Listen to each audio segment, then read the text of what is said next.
Sebelumnya, perkenalkan nama saya Kanesa Kaildivani dengan NIM akhir 376.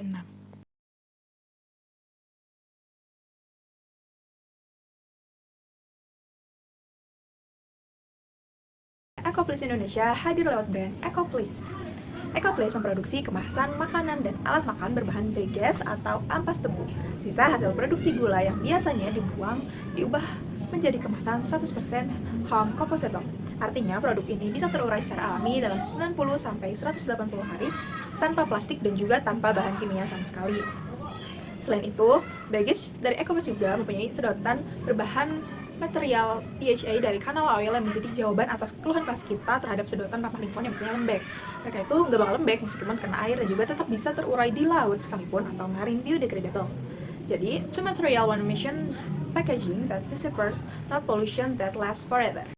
Menyasar pelaku bisnis F&B seperti kafe dan restoran lewat sistem grosir via WhatsApp, sekaligus tersedia untuk konsumen individu yang bisa membeli lewat Tokopedia dan Shopee.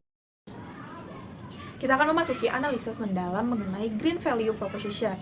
Ecoplease hadir sebagai jawaban langsung atas krisis sampah plastik sekali pakai di industri kuliner yang membutuhkan waktu hingga ratusan tahun untuk hancur. Dua pilar teknologi material modern. Yang pertama ada bagasse atau limbah ampas tebu sisa industri gula lokal, dan juga ada PHA atau polyhydroxyalkanat sebagai bahan dasar minyak canola untuk lini sedotan.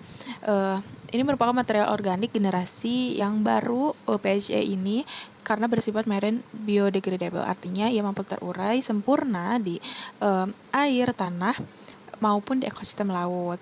Nah, nilai ramah lingkungan apa sih yang ditawarkan kepada konsumen? Itu ada pengurangan limbah produk karena mengganti styrofoam plastik dengan sedotan sekali pakai. Terus ada penggunaan bahan ramah lingkungan karena menggunakan bahan baku bagasse. Kemudian ada pengurangan emisi karena bukan berbahan dasar dari minyak bumi. Selanjutnya ada penggunaan kemasan berkelanjutan. Ini tuh dirancang karena karakteristiknya 0% plastik dan 100% bahan alami. Ada dukungan terhadap gaya hidup ramah lingkungan dan juga kontribusi terhadap komunitas di lingkungan. Manfaat apa saja sih yang diterima konsumen dari sisi fungsional, emosional, sosial, dan lingkungan? Dari sisi fungsional, produk Ecoplease tetap memiliki performa serta kemasan konvensional yang kokoh, anti bocor, tahan panas, dan nyaman digunakan, sehingga pelaku bisnis F&B tidak perlu mengorbankan kualitas kemasan demi pilihan yang lebih ramah lingkungan. Dari sisi emosional, konsumen dan pelaku bisnis yang menggunakan Ecoplease mendapatkan rasa puas karena telah berkontribusi nyata dalam mengurangi dampak sampah sekali pakai terhadap lingkungan. Nah, dari sisi sosial, menggunakan kemasan Ecoplease membangun citra positif di mata pelanggan sebagai brand yang peduli ramah lingkungan.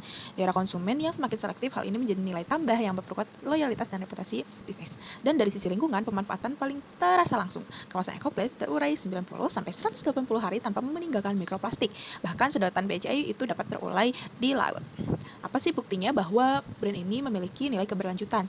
Klaim itu bukan sekadar strategi pemasaran aja, melainkan didukung oleh bukti nyata dan dapat diverifikasi. Ecoplease telah memiliki sertifikat internasional yaitu BPI atau Biodegradable Product Institute, UV Home Compostable TV Industry, Compostable FDA Food and Drug Administration, dan SES, lembaga sertifikasi yang diakui secara global dan memiliki standar pengujian ketat. Kemudian juga ada klaim keberlanjutan melalui pengujian nyata di lapangan.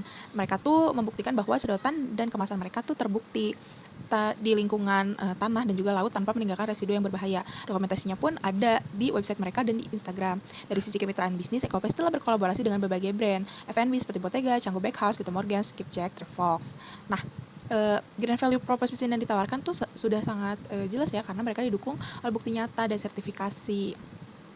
Kemudian juga dari sisi kemitraan juga seperti yang sudah dijelaskan tadi, mereka sudah berkolaborasi dengan berbagai brand F&B ternama, jadi membuktikan bahwa produknya itu teruji dan terpercaya oleh pelaku industri. Pertama ada green product. Ini adalah fondasi terkuat dari Ecoplease. Produk mereka menggunakan bahan baku nabati terbarukan yaitu sugarcane bagasse atau ampas tebu dari limbah pabrik gula lokal serta serat bambu untuk kemasan makanan. Sementara untuk sedotan mereka menggunakan PHA berbasis minyak canola. Desain produknya sangat strategis karena dibuat menyerupai karakteristik plastik konvensional. Pendekatan ini memastikan fungsi dan kenyamanan tidak akan dikorbankan sehingga konsumen tidak perlu berkorban saat beralih ke produk hijau. Dari sisi pengurangan limbah, karena mereka ini adalah kategori food packaging, produknya itu tetap sekali pakai atau single use, namun strategi hijaunya terletak pada percepatan biodegradasi yang terurai di bawah 1 tahun.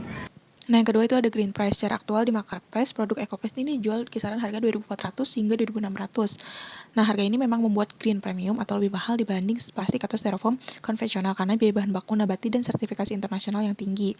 Namun, besaran premium ini tergolong moderat karena bukan markup yang ekstrim. Karena target pasar mereka itu merupakan pelaku usaha F&B yang memahami alasan harga ini, mereka sadar bahwa mereka membayar lebih untuk kemasan yang bersertifikat. Nah, selanjutnya ada green promotion. Jadi, pesan komunikasi EcoPlace menggunakan pendekatan edukatif dengan formula bangun kesadaran isu lingkungan terlebih dahulu baru menawarkan solusi produk. Di halaman utama website, mereka menampilkan segmen Did You Know yang berisi statistik krisis sampah nasional sebelum memperkenalkan produk mereka sebagai solusi 0% plastik dengan bebas bahan kimia berbahaya. Media promosi yang mereka gunakan juga lengkap dari YouTube, blog Econews hingga akun Instagram aktif dengan 26.000 pengikut.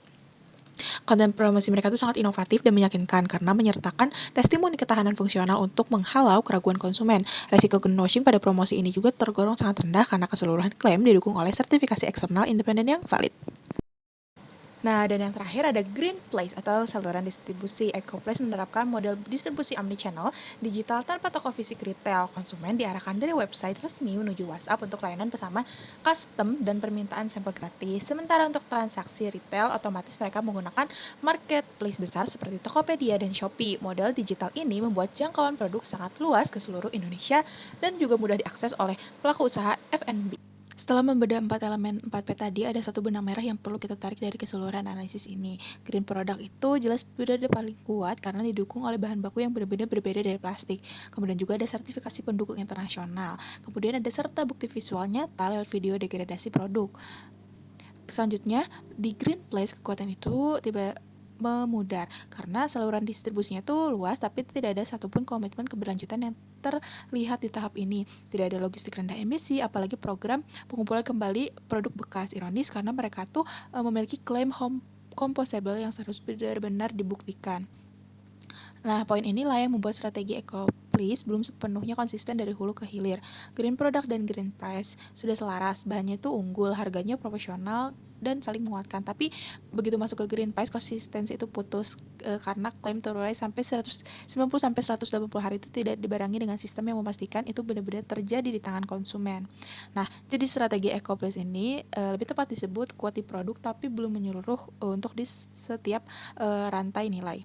Nah, meski begitu, dari sisi kesesuaian dengan target pasarnya, strategi ini sudah cukup pas karena harganya tuh dijaga stabil dan moderat agar tidak membebani bisnis kecil menengah atau UMKM karena ada sampel gratis yang memudahkan uji coba dan juga kemitraan dengan brand ternama jadi bukti yang sosial relevan bagi calon mitra baru B2B. Kalau kita tarik kesimpulannya, besarnya soal apakah strategi ini benar-benar mendukung keberlanjutan atau sekedar citra merek, jawabannya itu lebih condong ke keberlanjutan nyata karena produk mereka punya bukti substansial bukan sekedar pesan pemasaran. Hanya saja ada dua celah yang perlu ditutup gitu. Selanjutnya, masalah utamanya itu kan sederhana. Klaim home composable EcoPlace ini hanya valid di kondisi ideal, sementara di lapangan itu tidak ada infrastruktur yang memastikan itu terjadi. Makanya perbaikan ini tuh difokuskan ke Green Place yang didukung oleh Green Promotion. Solusinya saya mengusulkan adanya program EcoLoop, Drop, Compost, dan Track. Dikembangkan dari 3 praktek yang sudah berjalan di luar negeri. Itu ada reverse logistik, di mana pengumpulan kemasan bekas menumpang di jalur distribusi yang sudah ada. Selanjutnya ada Smart Bin ala Biopark yang aku baca itu dari Australia. Kemudian ada drop point bersensor yang otomatis memberitahu kapan mereka tuh harus diangkut dan digital traceability ala konsep digital produk paspor yang biasanya digunakan di Uni Eropa. Setiap kemasan punya kode unik yang bisa dilacak dari pabrik sampai dikomposkan. Strategi ini tuh penting karena mengubah klaim produk ini bisa terurai jadi bukti nyata produk yang benar-benar terurai di lapangan sekaligus memperkuat diferensiasi dari kompetitor. Implementasinya berjalan bertahap. Fase pertama ada pilot 3 bulan bersama 5-10 mitra kafe. Nah, yang bervolume tinggi dengan Dropbox manual dan QR code dasar. Fase kedua tuh menjadi upgrade menjadi Smart Bin bersensor. Dan fase ketiga ada digital traceability penuh dengan dashboard real time. Nah, target konsumennya itu ada 2 lapis, yaitu mitra B2B sebagai titik kumpul utama dan konsumen akhir yang sadar lingkungan dan responsif terhadap transparansi dampak nyata. Media yang kita gunakan itu mencakup Dropbox fisik, QR code, dan dashboard digital serta WhatsApp untuk koordinasi logistik dengan mitra. Dan keberhasilan nanti Keberhasilannya tuh diukur dari jumlah mitra aktif, volume kemasan yang terkumpul per bulan, engagement Instagram, dan juga tingkat repeat order. Kemudian ada survei pemahaman konsumen serta efisiensi operasional Smart Bin.